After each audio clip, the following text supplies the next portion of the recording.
moi je pense là peut-être l'un des éléments qui a dû être le plus compliqué, c'est les voix qu'on avait appelées. Alors, il y avait les voix de Babel et les voix de narration. Donc les voix de Babel, c'est les voix dans les différentes langues qui sont présentes dans 6 minutes 26. Et puis les voix féminines qui interviennent dans tous les morceaux. Et j'ai l'impression que c'était un des plus gros challenges, moi en tout cas que j'ai eu, et du coup où j'attendais beaucoup dans le mix final, c'était d'arriver à faire coexister beaucoup de voix qui ont été demandées à des gens qui ont des moyens d'enregistrement complètement différents, plus ou moins professionnels, forcément. Et comment réussir à faire qu'en termes de qualité, en même temps en termes de puissance, etc., tout rentre pareil, et que tu aies l'impression, par exemple, pour les voix féminines, que elles sont toutes dans la même pièce et juste qu'elles se passent le micro au fur et à mesure.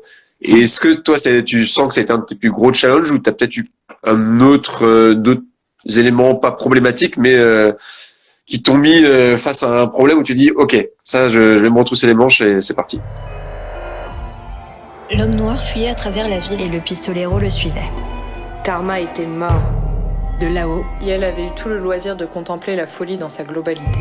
Les humains qui s'écharpent, Se haïssent, se jalousent, mais finissent toujours par penser à demain.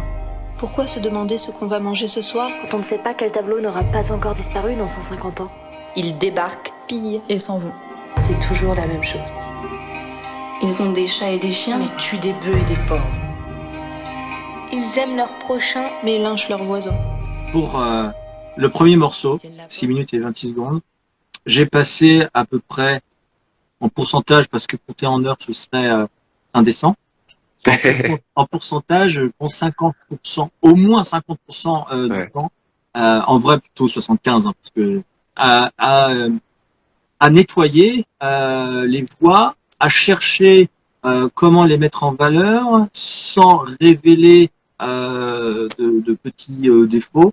Il y a eu beaucoup de nettoyage, mais c'est assez intéressant parce que depuis que moi j'ai commencé tout ce qui est enregistrement, mixage en 2005, et au début j'avais des micros pas performants. Je n'avais pas de carte son. Alors il va me dire, il n'y a pas de carte son, donc il ne peut pas capter les sons. Non, des cartes son natives d'ordinateur qui étaient faites pour faire tourner juste Microsoft Office et éventuellement aller sur Internet. Donc c'était branché dans un ordinateur avec plein d'ondes électromagnétiques autour. Dès le début, mon but c'était d'enregistrer du mieux que je pouvais, pas enregistrer quelque chose de propre, enregistrer du mieux que je pouvais. Et ensuite nettoyer, mettre en valeur des forces en essayant de cacher les faiblesses. Et puis avec le temps, je me suis mieux débrouillé niveau matériel pour capturer quelque chose de propre. Et donc je me suis dit, je sais comment nettoyer, mais le problème c'est que c'est pas de la voix chantée où on va pouvoir mettre des effets et puis c'est du dans la gueule. Et donc j'ai nettoyé autant que possible.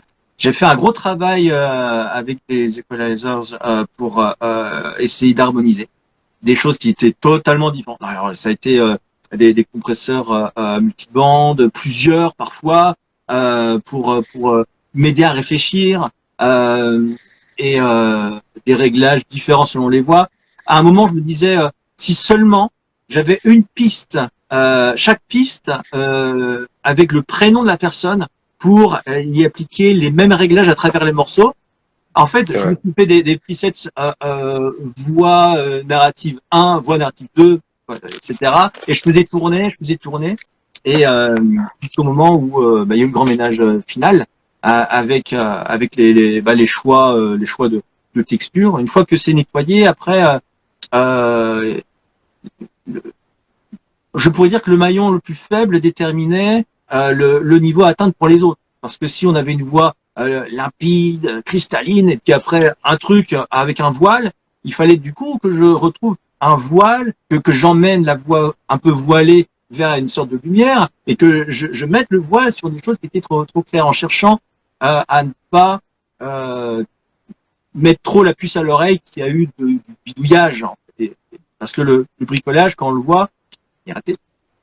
Ouais, oui, alors que là, au final, c'est vrai qu'il y a un aspect vachement naturel, et c'est vrai que, enfin, Nous, ça a été assez rocambolesque, on va dire, les conditions d'enregistrement, parce que du coup, on a commencé principalement pendant la pandémie, puis on a continué, ça a été enregistré dans beaucoup d'endroits différents. Moi, je sais que dans les anecdotes, j'ai pu enregistrer du sabre, j'ai pu enregistrer des cuirs dans des tasses. Enfin, il y a vraiment, voilà, il y a plein de trucs que j'ai pu enregistrer de plein de manières différentes, sans forcément du matériel de haut niveau. Donc oui, pour le coup, c'est vrai que au final, enfin, le rendu final est incroyable parce que à aucun moment il y a quelque chose qui fait cheap, il y a quelque chose qui peut choquer et tout est à la mesure et comment dire aux exigences qu'il peut y avoir de quelque chose d'épique, et je pense que l'épique se retrouve là-dedans aussi dans voilà les moyens qu'on y met et dans comment tout peut sonner incroyable, quand bien même ça peut être un sample qui vient de YouTube, ça peut être une série télévisée, ou ça peut être moi qui joue avec mon sabre